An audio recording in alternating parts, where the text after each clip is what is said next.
she's, wait, no, she's got it. Yeah, she's got it. Yeah. Oh, yeah. Deb, I want to make sure she turned it on. award? You got awards, okay? We bow, okay? We'll go ahead and get started with our post-race media availabilities. We're now joined by Coach Gibbs, our race-winning owner. Congratulations, Coach. We'll go ahead and open it up for questions. If you have one, please raise your hand and we'll get a mic over to you. We'll come down to Zach and then to Cameron. Zach Sterniolo, NASCAR.com. Yeah, Coach. Zach, yeah. Congratulations. That last lap, there's obviously Reddick was charging to Briscoe's back bumper for a while there. You see Reddick make that move in turn 3. What goes through your mind in a moment like that? I got to tell you, the whole last 20 laps, what goes through your mind, you don't want something bad to happen. It could be a lot of things, really. A wreck anywhere in the field causes a caution. And just to have that kind of night where the night team was so dominant, and yeah, I mean, those kind of things do happen, and you certainly are praying they don't happen. Go to Cameron. Cameron Richardson, NASCAR.com. What have you seen in the growth of Chase on this team specifically? Because he started the season, just trying to figure it out. They weren't really qualifying and practicing well, and then they would turn it around in the race and they get top 5s, top 10s. But, I mean, ever since the summer, there's kind of been just this massive turnaround where he's winning poles, he's just staying out front, and he puts it all together tonight. Not only starts up front, but then goes and leads 300 laps and wins the race. So what has been the favorite thing that you've seen out of him in his first year here at JGR? Well, I think it is gaining confidence as he goes. But I think the one thing that we all know in this sport, you look for speed. And the fact that he's been on, I think, 5 poles, and he's really, really been fast. And like tonight, starting up front, and then to kind of dominate the race. I think what he showed is great speed. I think he's really hard-working, great person, great family guy. He and Marissa, with their 3 kids now. It's a thrill to see somebody like that he's 30. And for him to have fought that long, to be in the sport, and, he's talked about sleeping on couches and stuff and begging people, and finally gets his chance in Xfinity and dominates that. I think it's just a great sports story, really, and we just really appreciate him. And I think for Johnny Morris and Bass Pro, he's a great fit. He loves to fish. He's got all that stuff going for himself too. And so we just appreciate when you got a sponsor like Bass Pro. It's just a huge deal because we all know in our sport they're at the top. And so it's great for us to have Johnny, JP, and their team to be a part of this. I really appreciate Toyota and all they do. Obviously, it's just a big part of our race team, their partnership. I appreciate everybody back at the race shop, too. They don't get to enjoy this. We'll have a banner raising on Tuesday, and I get a chance to thank them. And so that's a big deal at our place. But just in general, it's huge for us because our sport is different than other sports. You got to have I don't call them, lots of times, I don't call them sponsors, I call them partners, which that's what they are. Right here in the middle, and then we'll come down here to Shane.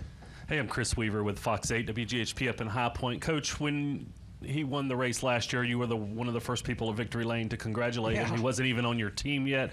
You guys had signed him, and I think we all heard you talk about why you signed him. But when you think about that win last year and then the chances of coming back and being that dominant again, what in your mindset was the thought process of him being able to pull this off again this year? Well, I appreciate you remembering that because, yeah, we did. We hightailed it to Winner's Circle.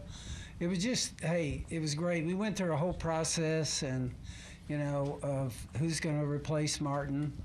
And, man, it is, it's hard with a lot of thought. And the way we do things at our race team, it's everybody sitting around, all of our management group, and we go through a lot of discussions, who would fit, who matches up with, our sponsor and certainly we felt like Chase did with Bass Pro.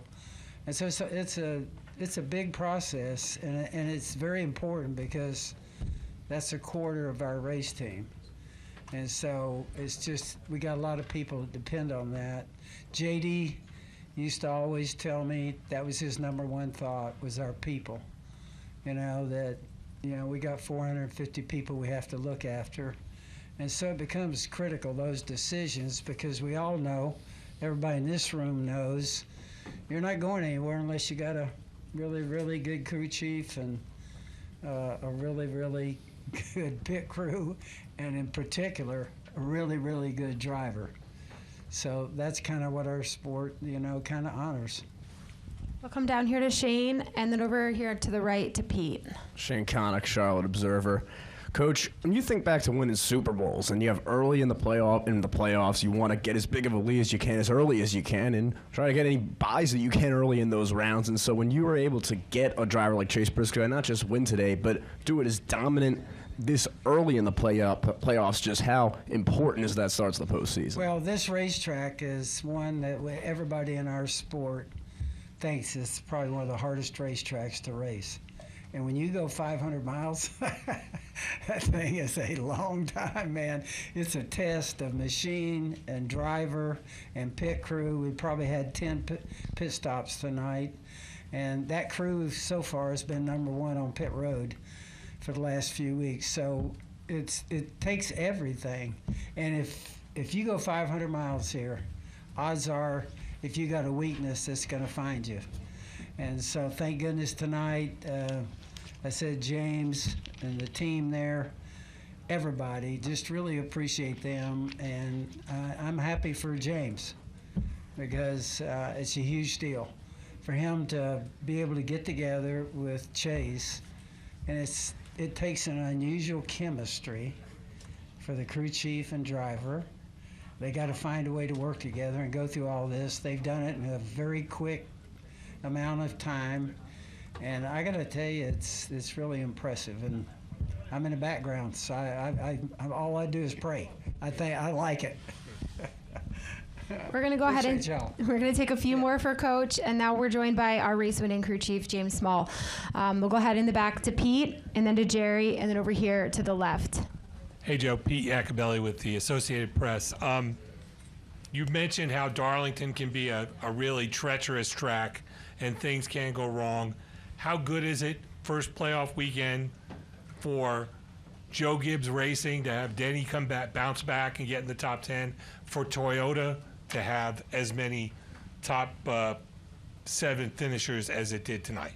Yeah, really important. And I think, if we do a lot together, and to have one of our cars really perform like it did tonight, I felt like really the 11 and 20 and even the 54 kind of got it hit on road there. So it probably took something away from our other cars, but I really felt like the fact that you got a car like the 19 tonight to do what it did, I think that's good for us, because this racetrack, like I said, will really test you. Go ahead, Jerry. Jerry Jordan kicking the tires.net was along those lines. With your guys kind of spread out all across the field tonight, Bell being the lowest of the JGR cars, just bad luck because he was up front most of the night. Is that kind of a bittersweet for you, and how do y'all deal with that? Yeah, I think it's, you really look at it, all 4 of our cars are different stories, and you go into the playoffs with 3 of them being in, which is awesome. And so obviously a huge focus is on that, getting a chance for them to advance. And, for the 54, we're trying to win the first race. And so that's a huge deal. So there's a lot each week when we go to the racetrack. And we kind of all work together at the shop. When we get to the racetrack, it pretty much divides up and everybody's kind of on their own. We still share some information.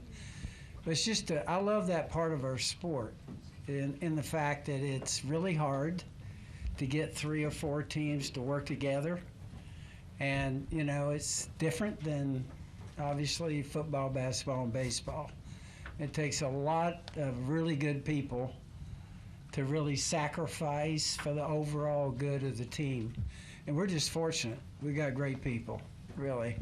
And so that part of it's really easy for us. Yeah, We'll take one more question for Coach, and then we'll open up for James.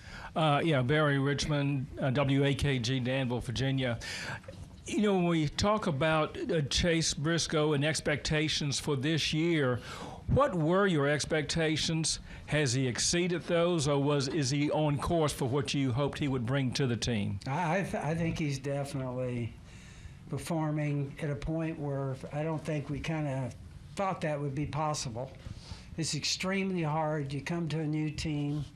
You got to form a relationship with your crew chief and everybody, your pit crew and everybody, the engineering group, everybody that works on the car. That's really hard to do.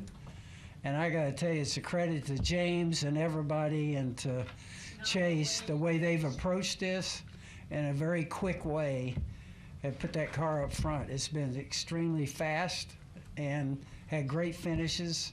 And to get our second win with it is, you know, I don't think any of us would probably have felt that would have been possible. Thank you, Coach. All right. Thank y'all. Appreciate it. Thanks for Go your get time, 'em, Coach. James. Oh, yeah.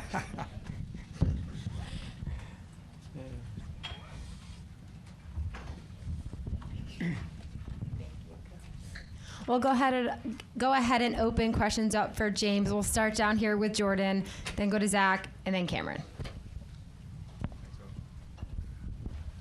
Jordan Bianchi, The Athletic. You all right up there? You look very, I don't know. I'm just, no, it's fine. Coach is leaving. I can use colorful language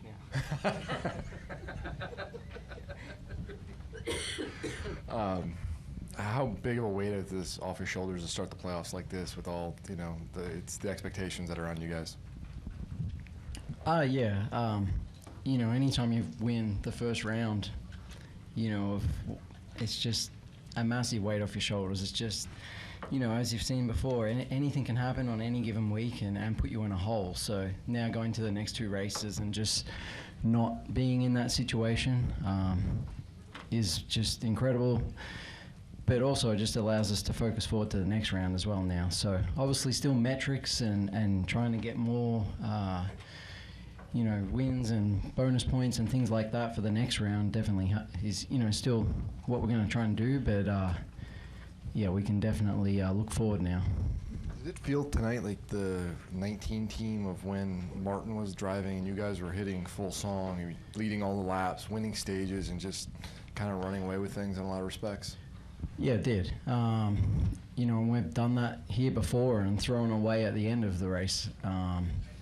You know, I woke up this morning and sent the guys a message, and I just had this feeling. It was like, you know, it's about time we give them a good old, you know, and yeah, and we just need to go and lay a, you know, old school beat down to them, and that's exactly what we did tonight. You know, Chase did a remarkable job, just lap after lap, and the pit crew on song tonight. They did an incredible job. So, you know, they've been getting better and better all year and have really hit their stride, you know, the last 8 weeks or so. So, yeah, just really proud of everyone.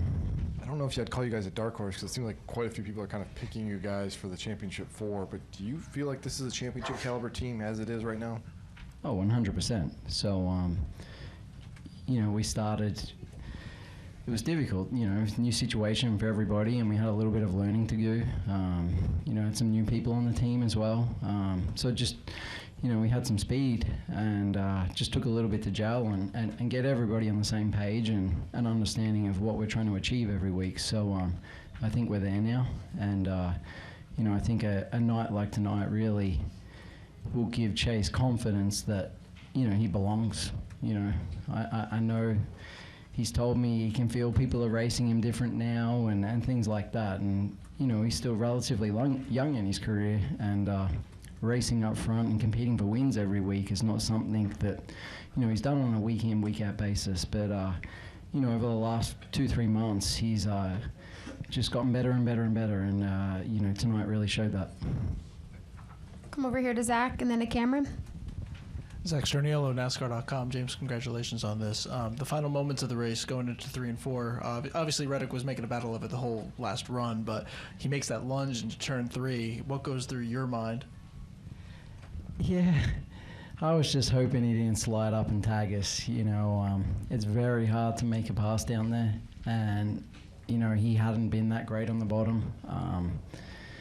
So yeah, and he obviously was a little better at the end of that run, starting in clean air there and having the longest run of the race. It was going to be difficult, just with the balance of our car to keep the tires on it till the end of the race.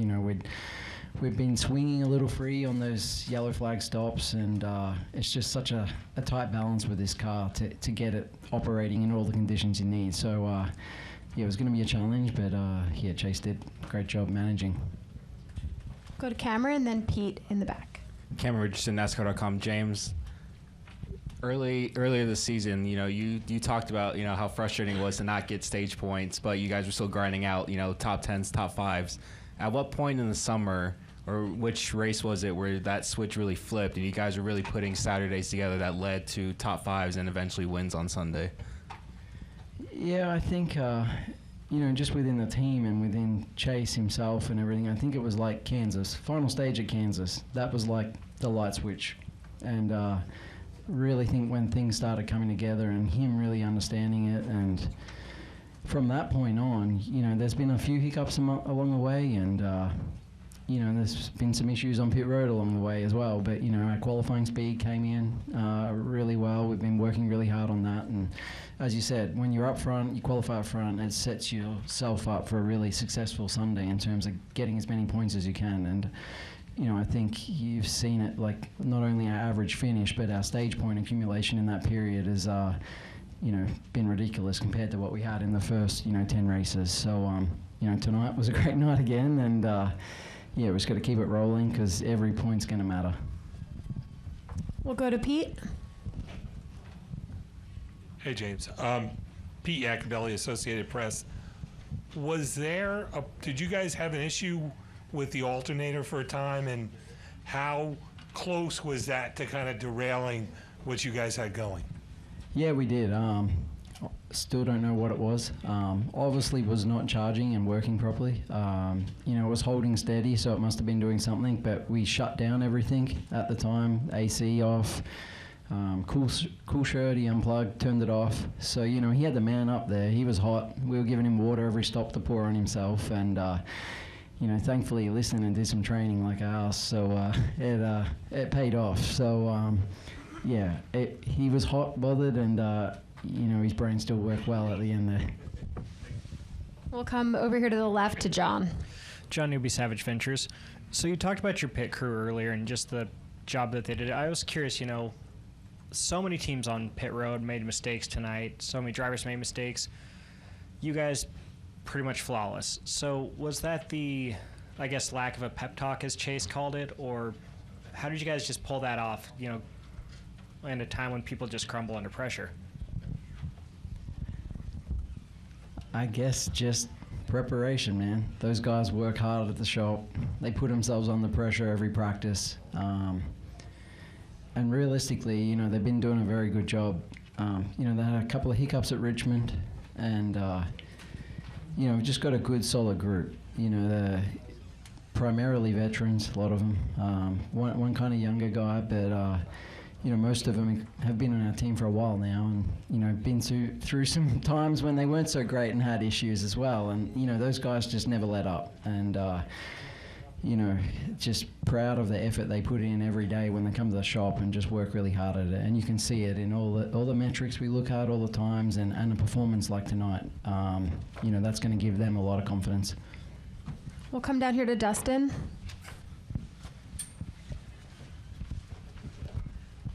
Dustin Long, NBC Sports. James, one of the things we often hear about the playoffs is just how big of an advantage it is to win the first race in a round, because then you can kind of not skip the next two, but kind of focus on the other two. But when you guys are in a points position in terms of playoff points, and then there's going to be a reset in a couple weeks, how do you look at having won? What does this provide for you, and what are things that maybe you still can't do because of your points position?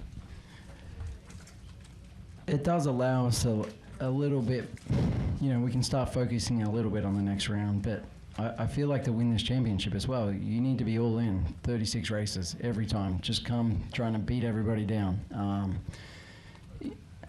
I guess the engineers can go to sleep a little earlier this week and not have to worry as much, but, I think all the people in our team, we just want to go out and kill everybody every day. So, we're not going to change the level of effort we put in for these next two. It's just, you don't have to worry, you know what I mean? Or if there's a situation that might be opportunistic for, not scoring stage points or whatever, but it's going to set you up to win the race, you get the ability to do that. You've seen before in the playoffs, I think it was Kansas 2 last year, a lot of guys did a strategy that really wasn't what you needed to do to win the race, but they were all out there points racing each other. So, to not be in that situation, I think is a huge advantage, especially coming to Gateway and even Bristol. So, for that's going to be great, and just like to focus a little more to the next round now. What does this mean for you just to win a playoff race? I think it's your second career playoff victory. Yeah, no, it's great. We've had many missed opportunities at the Southern 500. We've been close. 2020 we crashed with Chase there. 2021 we came off after the last pit stop with the lead and we sped on pit road. So, in 2022 we were killing everybody and we flipped the belt. I think this one's well overdue. And it's just a special race. This is my favorite track. It's a lot of people's favorite tracks, but to win here is, and especially the Southern 500, we've won here the first race with Martin, but this one's even more special. We'll take one more question in the back from Tim.